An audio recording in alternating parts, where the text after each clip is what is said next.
जिस तरह जीवन एक सत्य है, ठीक प्रत्येक व्यक्ति को यह भी भली भांति पता है कि मृत्यु भी एक ऐसा सत्य है जिसे कोई जितना मर्जी झुठला दे, परंतु इसे बदला नहीं जा सकता है। कहने का अर्थ है कि जिसने इस पृथ्वी पर जन्म लिया है, उसे एक न एक दिन अपने प्राणों की आहुति देनी पड़ती है। इस बारे में हमसे बहुत से लोगों ने कई बार अपने बड़े बुजुर्गों से कहते सुना होगा कि मृत्यु के बाद मनुष्य की आत्मा 13 दिन तक अपने घर में रहती है। मगर ऐसा क्यों?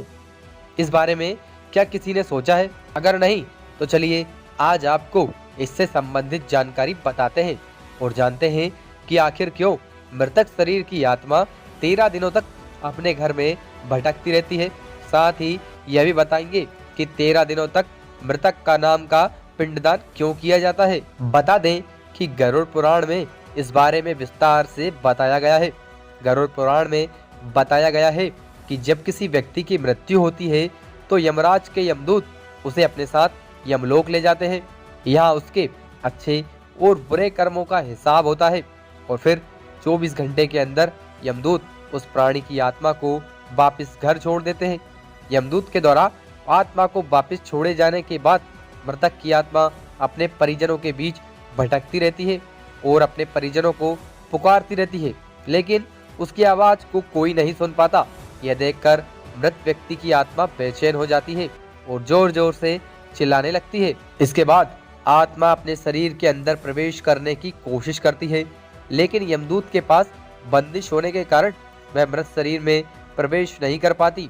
इसके अलावा गरुड़ पुराण की माने तो जब यमदूत आत्मा को उसके परिजनों के पास छोड़ जाती है तो उस समय उस आत्मा में इतना बल नहीं होता कि वो यमलोक की यात्रा तय कर पाए।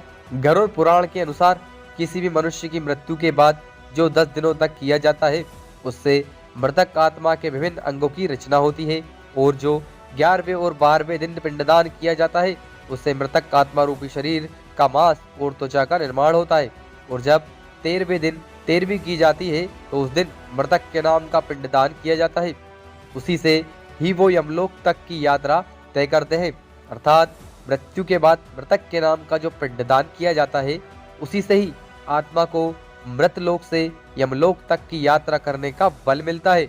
इसलिए गरुड़ पुराण में बताया गया है जब किसी मनुष्य की मृत्यु हो जाती है तो उसकी आत्मा 13 दिनों तक अपने परिजनों के घर में भटकती रहती है और उसके बाद आत्मा मृत लोक से यमलोक की ओर निकल पड़ती है, जिसे पूरा करने के लिए उसे 12 महीने यानी कि 1 साल का वक्त लगता है।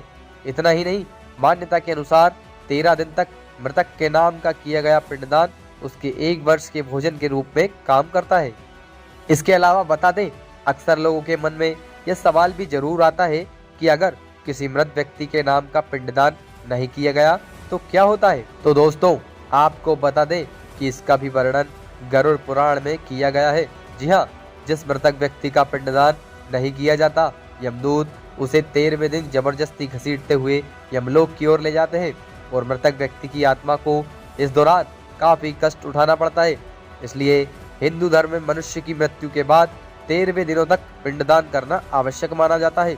इसके अलावा आपको बता दें कि 13वें दिन परिजनों के द्वारा मृतक व्यक्ति के नाम का जो भोज करवाया जाता है, अगर वह कर्ज लेकर किया जाए तो मृत व्यक्ति की आत्मा को शांति नहीं मिलती। इतना ही नहीं, गरुड़ पुराण में यह भी बताया गया है कि जो व्यक्ति जीवित रहते हुए अच्छे कर्म करता है, मृत्यु के बाद उसकी आत्मा को यात्रा के दौरान यमदूत कोई कष्ट नहीं देते और जो व्यक्ति बुरे कर्म करते हैं उसकी आत्मा को यमदूत यात्रा के दौरान कई यातनाएं देता है और आत्मा को कष्ट भोगने पड़ते हैं। तो आज की वीडियो में इतना ही। मिलते हैं किसी ऐसी ही अच्छी वीडियो के साथ में।